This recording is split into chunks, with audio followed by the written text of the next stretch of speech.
Bonjour et merci de recevoir le pain de vie chez vous.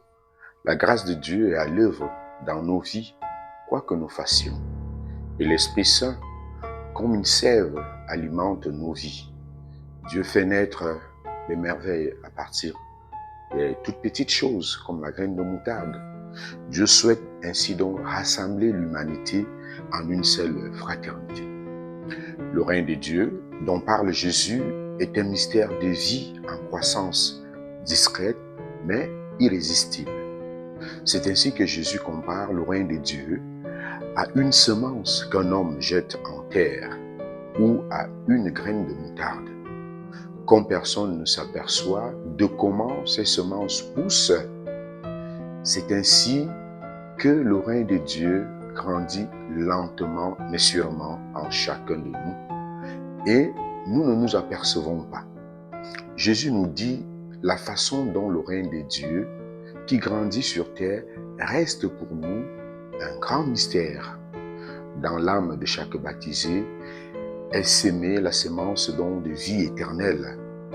À chacun de la faire grandir pour qu'elle se multiplie en bonnes œuvres de service et de charité, de fraternité et de solidarité, en actes de pardon et de miséricorde. Le règne de Dieu grandit sur cette terre grâce donc à notre collaboration. La vie du royaume est déjà présente en germe en chacun et chacune de nous. Comme la graine porte en elle-même la vie, ainsi en chacun de nous, grâce au baptême, chacun de nous porte la semence de vie du royaume. Il nous faut seulement la faire grandir.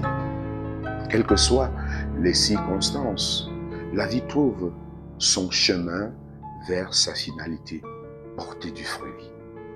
La parabole de la graine de moutarde montre un arbuste qui grandit au point que tous les oiseaux du ciel peuvent y venir faire leur nid. Que nos vies soient cet arbuste où d'autres peuvent trouver refuge, réconfort et consolation. C'est une invitation à ouvrir nos vies à tous et à toutes, comme le Christ, devenant alors des frères et des sœurs universels. Oui, ces deux paraboles que nous venons d'écouter, les deux petites paraboles, nous invitent donc à la patience. Nous qui avons tendance à nous décourager quand les choses ne vont pas dans le sens de ce que nous souhaitons. Nous qui avons tendance à baisser les bras. Jésus veut nous dire que Dieu agit.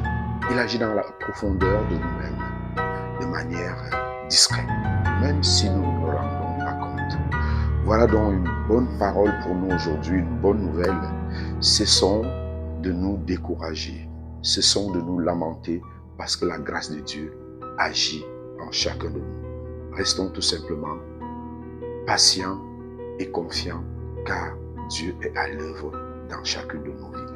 Bonne journée à tous et à chacun.